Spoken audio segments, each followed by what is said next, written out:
cables are all over the place. On down Lost Odyssey. Is immortality a curse?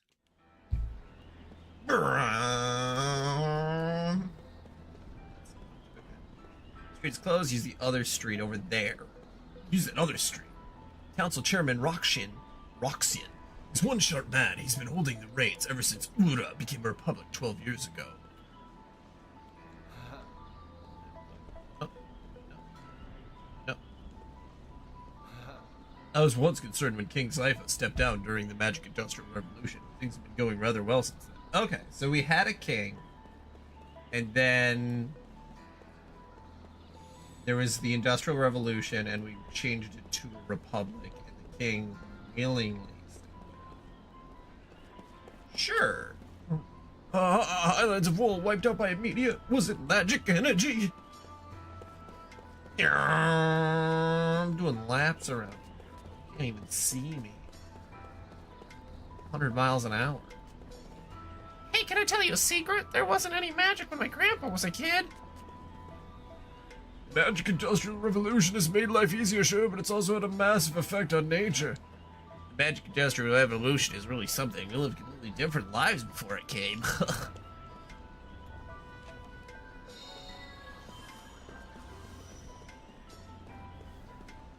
Whenever I talk to someone, I talk to them about how the Industrial Revolution changed my life.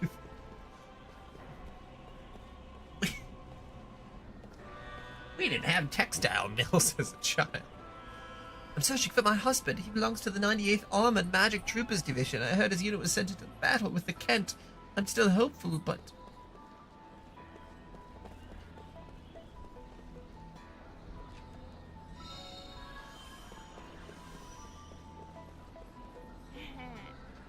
Lord Gingora, a member of the council, is also an expert in magic energy. No one can match him on the subject of its use. Assuming Gingora had something to do with this. Councilman Gingora is the greatest wizard in all of Ura. They say his political enemies fear to move against him because of the power he wields. What magic power? Girl.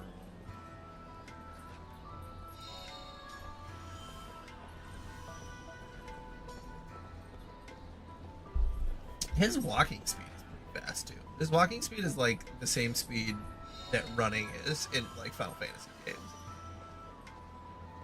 Magic energy is frightening stuff, but it's also very powerful. The movement responsible for the research into applied magic is what created the Magic Industrial Revolution. Councilman Gingora, no, not you. Everyone was scared of magic power in the beginning. Look at all of the things it has done. Turning wild animals into monsters is the least of it.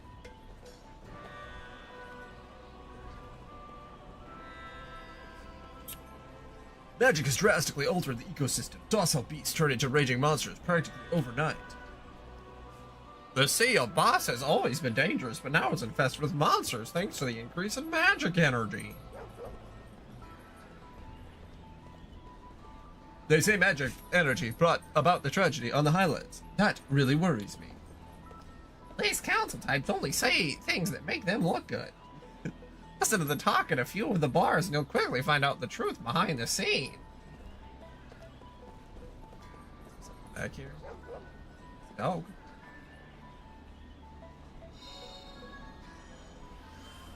Some wet stones. I don't need no dry stones. I need some wet stones. Hey. I thought that made like a Mario ding noise.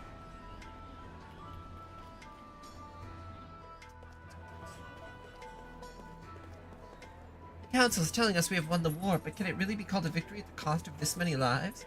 Can I take your order, or perhaps I can convince you to treat me to something? Probably could.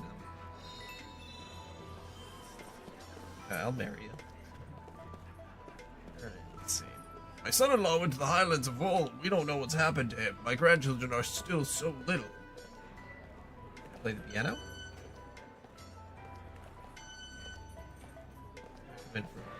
Oh. Oh yeah. I only play 2 notes.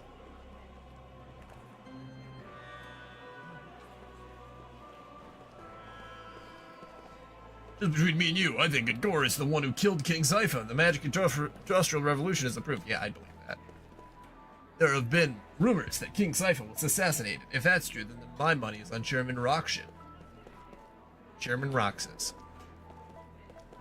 The counterattacks have been repelled by our forces have been devastating. What's going to happen to us? The war is over, but this hard time continues. Pa, how about a drink to help you forget about your troubles? While... So fast. So you're the immortal who survived the Highlands of Wool incident? Are you even human? Those Beasley Kent must have attacked Ura to take over our magic industries. Apparently Godza is in the north is pulling the strings behind the Kent attack. I guess eventually they'll attack Ura directly.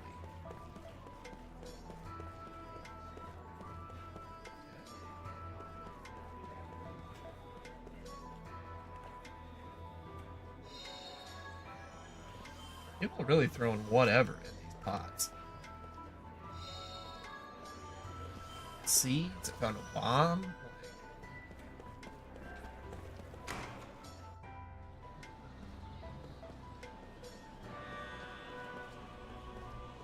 This is the main street in the city of Ura. You could take care of your shopping along with anyone else you might need. You work here, or you just stand here until it get a hobby? Things were good when old Zypha was king. There's been something wrong with this country since it became a republic. Democracies for chumps. Oh my, you look worn out. There's an inn just over there. Go get yourself some rest in a proper bed.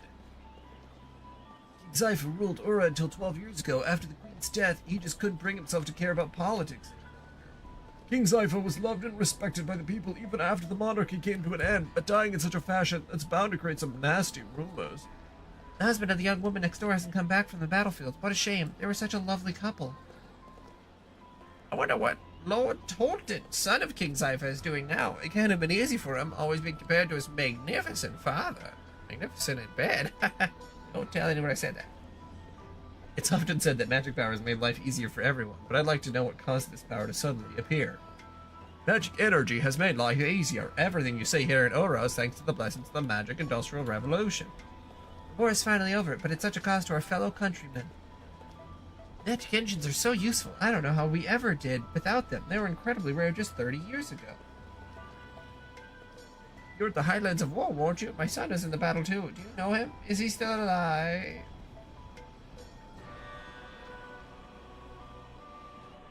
I think I came from this way. Is this closed off? There's a park a bit down this road. You'll run into Gogora's mansion if you just keep going after that. If you're heading to Central Station, make a turn at the T section. So there's an inn down below, but in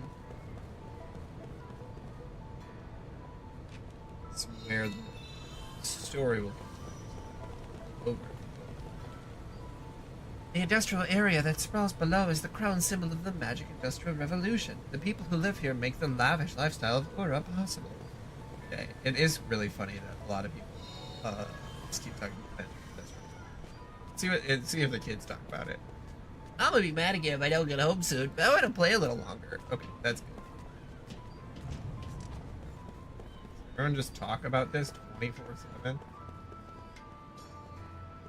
I guess if magic was real and it just happened to people randomly, I would suppose they'd probably be talking about it for 20 to 30 years. No one else is here today. The park is ours. Oh, that moves? Oh, cool.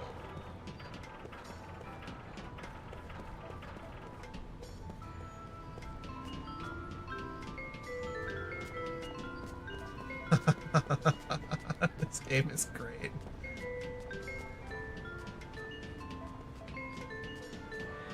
This is why they needed 4 discs, because they had to have the bells in there. I was supposed to go shopping with Mom today, but she suddenly changed her mind.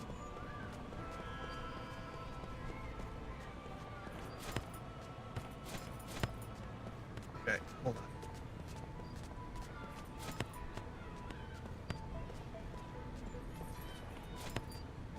Haha, take that, ball. You're such a lively young bull. I can't keep up with him. Hand her the Euro Soldier's effects. Sure. I set this charm off with my son. It can only mean one thing. I knew it. I was kidding myself before, really, but I knew it. This is my grandfather's nameplate, a souvenir from a war long ago that he miraculously survived. He told me that a fellow soldier saved his life in that war, but I suppose his nameplate wasn't enough to do the same for my son. Thank you for taking the trouble to bring this to me. There are so many families in this war with nothing to remember their departed by. May not be much, but I want you to have this. I hope that you can make it to return this soldier. Ah, that was sad. That woman's son died at the Highlands Bowl. I hope my own son and nephew are okay. I haven't heard anything from them.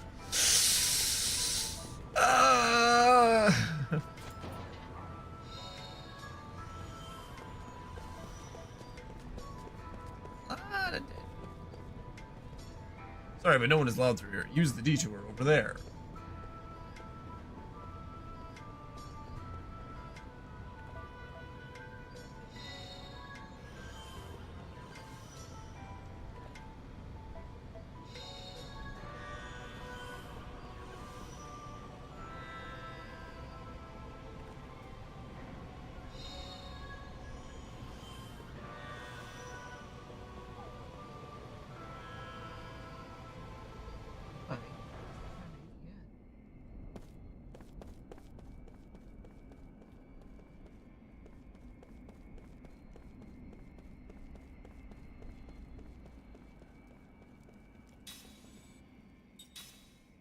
The idea that I could just, like, not go to the end, just keep running around.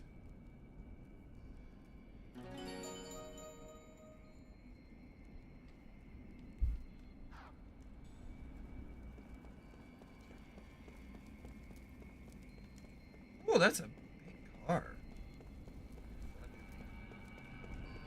By direct orders from the council, no one is allowed to see Lord Ngoa. Give up and go away. Do I try to go up here? By direct orders, no one's allowed to see him. Alright. Alright. Then we go to the shop and then...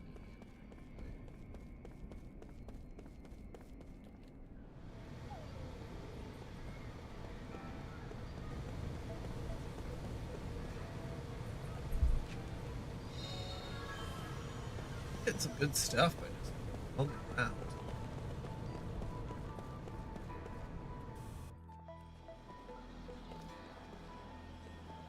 Is this in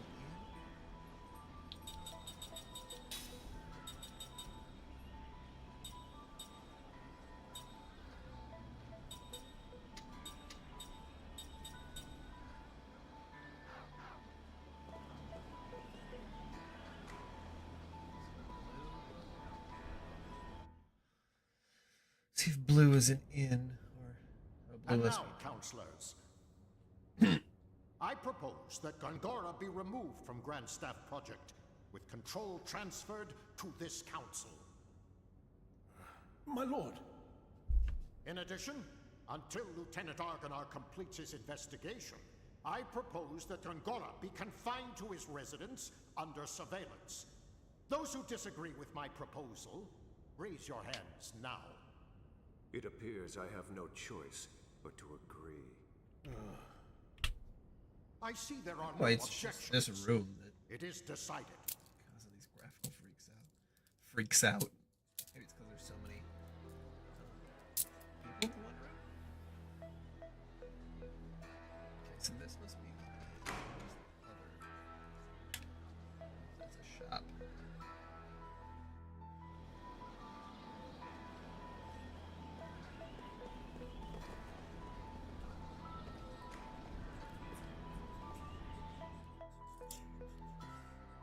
Yes. The owner of this store often goes traveling to find quality items. I appreciate his enthusiasm, but we can't shop while he's away. That upsets me. It's all about you, huh? I mean, I can take some stuff. Let's see. I really like this weapon shop, though. It looks like there's, I don't know. It looks like there's actually stuff on the walls. Like so many weapons shops. It's just like a room, and there's nothing in there. What are you doing, guys?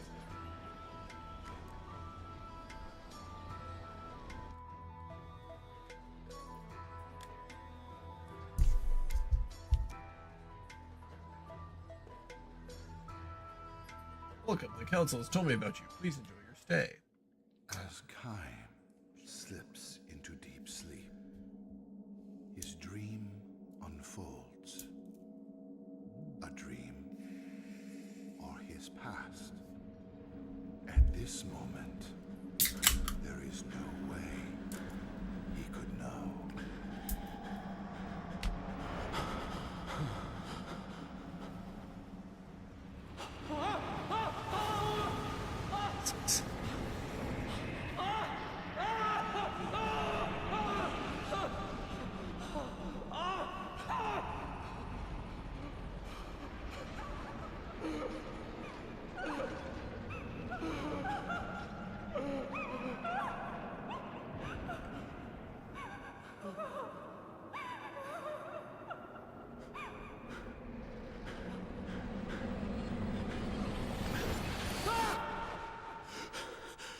That's pretty much how I wake up every night. Isn't that normal?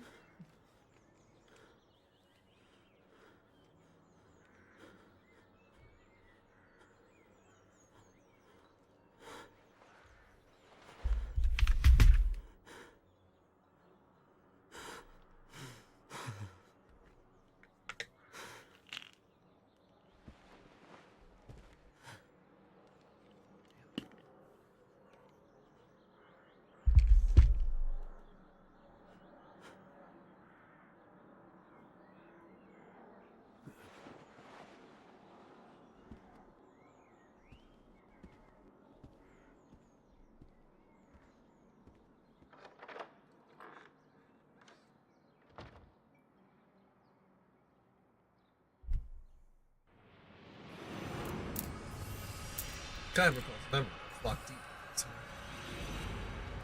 His daughter kills him. Dream has been revealed. Is it the same dream? Oh no, okay, it's different. So I don't really want to watch that again. The family members have tears in their eyes when they welcome Kime back to the inn from his long journey. Thank you so much for coming. You understand the situation immediately. The time for departure is drawing near. Hannah's departure. Too soon. Too soon. But still, he knows this day would have. Excuse me. But still, he knows this day would have to come sometime, and not in the distant future. I might never see you again, she said to him with a sad smile when he left on this journey. Her smiling face almost transparent in its whiteness, so fragile, and therefore indescribably beautiful as she lay in bed. May I see Hannah now? He asks. The innkeeper gives him a tiny nod and says, I don't think she'll know who you are, though. She hasn't opened her eyes since last night, he warns Kime. You can tell from the slight movement of her chest that she's clinging to a frail thread of life, but it could snap at any moment. It's such a shame. I know you made a special point to come here for her. Another tear glides down the wife's cheek. Oh, especially the word tear. Oh, this is so good. Never mind, it's fine, Kime says. He has been present at innumerable deaths, and his experience has taught him much. Death takes away the power of speech, first of all, and the ability to see. What remains alive to the very end, however, is the power to hear. Even though the person has lost consciousness, it is by no means unusual for the voices of the family to bring forth smiles or tears. Kime puts his arm around the woman's shoulder and says, Oh, I have lots of travel stories to tell her. I've been looking forward to this my whole time on the road. Instead of smiling, the woman releases another large tear and nods to Kime. And Hannah was so looking forward to hearing your stories. Her sobs almost drown out her words. The innkeeper says, I wish I could urge you to rest up from your travels before you see her, but Kime interrupts his apologies. Of course, I'll see her right away. There's very little time left. Hannah, the only daughter of the innkeeper and his wife, will probably breathe her last before the sun comes up. Kime lowers his pack to the floor and quietly opens the door to Hannah's room.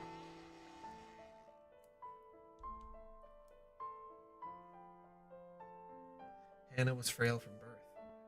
Far from enjoying the opportunity to travel, she rarely left the town or even the neighborhood in which she was born and raised. This child would probably not live to adulthood, the doctor told her parents. To this tiny girl with extraordinarily beautiful doll-like features, the gods had dealt all too sad destiny. That they had allowed her to be born, the only daughter of the keepers of a small inn by the highway, was perhaps one small act of atonement for such iniquity. Hannah was unable to go anywhere, but the guests who stayed at her parents' inns would tell her stories of the countries and towns and landscapes and people that she would never know. Whenever new guests arrived at the inn, Hannah would ask them, "Where are you from? Where are you going? Can you tell me a story?" She would sit and listen to their stories with sparkling eyes, urging them on to new episodes with, and then, when they left the inn, she would beg them, "Please come back and tell me lots and lots and lots of stories about faraway countries." She would stand there waving until the person disappeared far down the highway, give one lonely sigh, and go back to bed.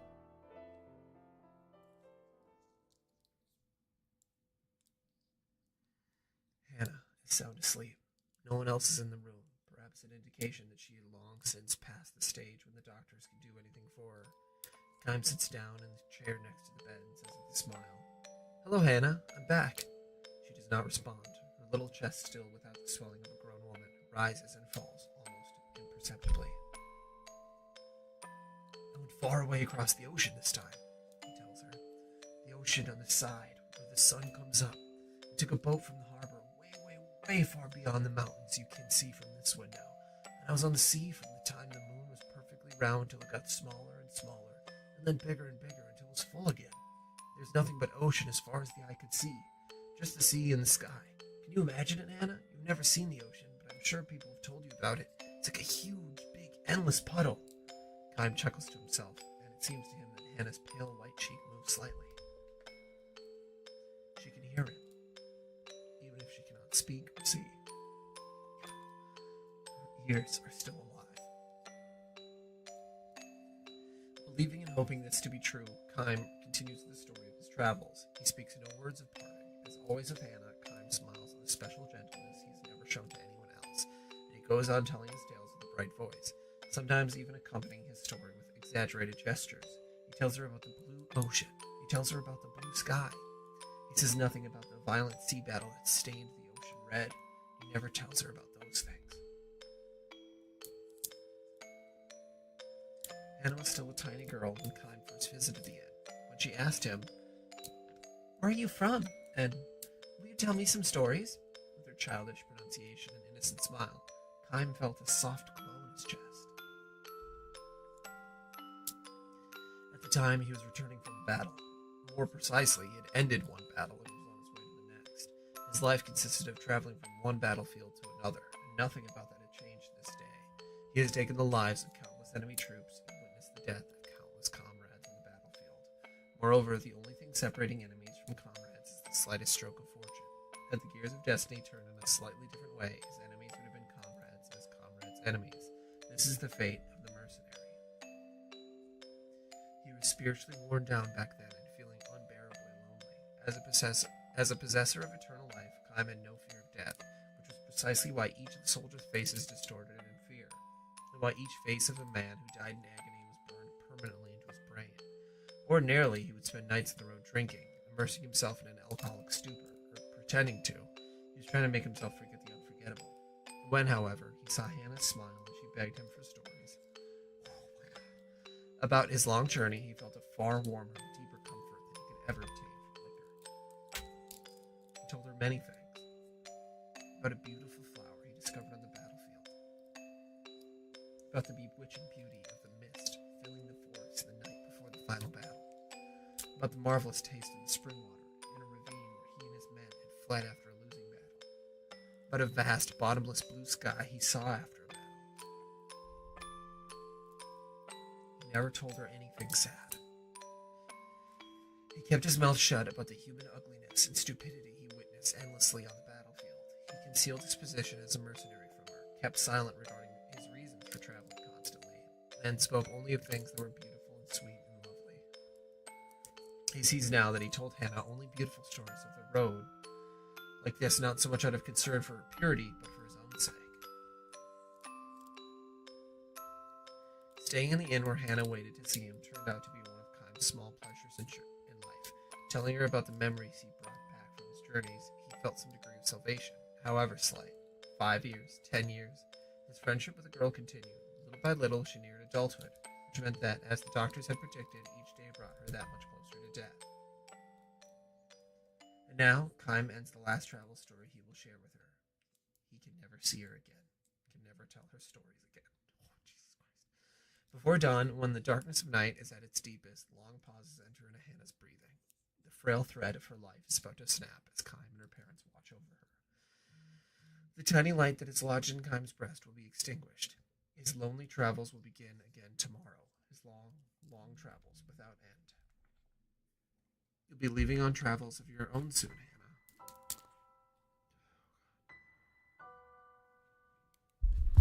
You'll be leaving on travels of your own soon, Hannah, Kym tells her gently. You'll be leaving for a world that no one knows, a world that has never entered into any of the stories you've heard so far.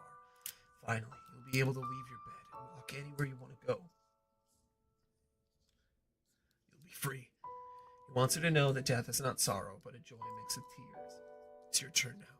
Be sure and tell everyone about the memories of your journey. Her parents will make that same journey someday, and someday Hannah will be able to meet all the guests that she's known at the end, far beyond the sky. I, however, can never go there. I can never escape this world. I can never see you again. This is not goodbye. It's just the start of your journey.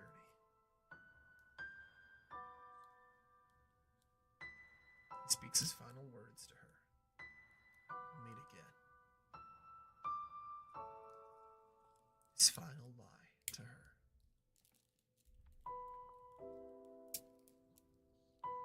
Oh my God.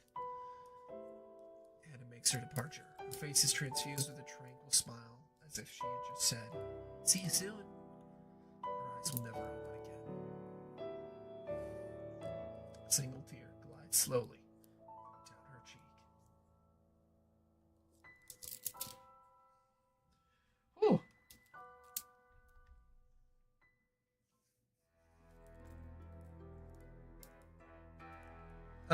Sure. Kym's mind is filled with lost pieces of past memories. Certain sights or conversations could bring these memories back in the form of dreams. To view episodes from 1,000 Years of Dreams again, rest at any inn or bed or select them from the start menu. You can view these episodes at any number of times. When viewing an episode from 1,000 Years of Dreams, you can buy more than I can handle by pressing the start button, or cancel it by pressing the back button. No, please God, no.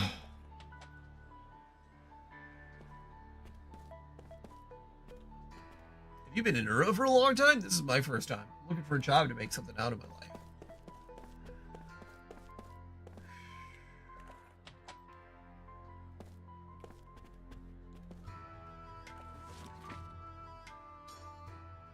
To our dear guests, do you have any questions, comments, or suggestions? Kindly let us know. We came here for our honeymoon. It rained the whole time. How could I have any fun? It's like bad weather just follows me around. The soldiers were loud. Everything was expensive. I just want to go home. At least the girl was really cute. The food was good. This is my first time in the city. It's been an interesting and meaningful trip. I'd like to visit again. I came here to send my son off to the army. He's such a kind-hearted boy. I'm worried that he won't fit in with those military types. I just pray that he'll be back safe. I rode on the monorail. I saw the castle. I played with the dog. I'm going to go to my grandma's house tomorrow. I can't wait.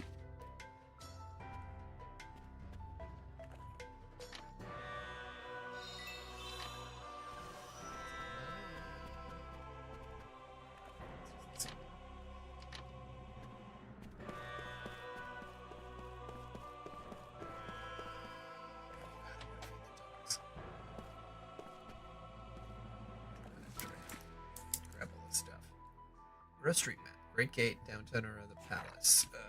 The magnificent structure serves as the entrance to the city of Ura, as well as providing protection from enemies. The monorail station has now become an essential part of Ura's transportation and is one of the blessings from the Magic Industrial Revolution. The beautiful sights of Main Street are the most memorable part of Ura. The charmingly authentic flagstone boulevard melds seamlessly with the wonders of modern magic engine technology to create a wonderful blend of old and new Ura in one unique view. Even under Ura's modern republic government, the palace's majestic exterior continues to loom over Ura. Rebuilt as part of the Magic Industrial Revolution, the symbolic structure continues to serve as one of the city's most recognizable buildings. The monorail system is inexpensive and runs frequently, so it's your best choice for visiting downtown or the palace area. For those who prefer a more personal touch, Magic Taxis offer a high level of privacy. Some merchants even conduct their most important meetings inside.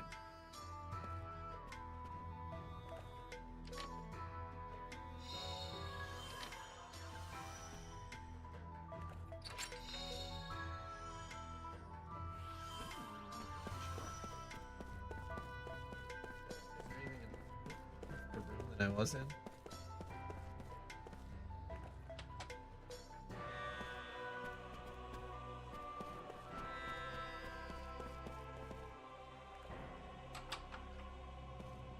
gotta go feed the dogs. Oh,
done until later tonight. Because I can't be on the verge of tears. That story really was a lot.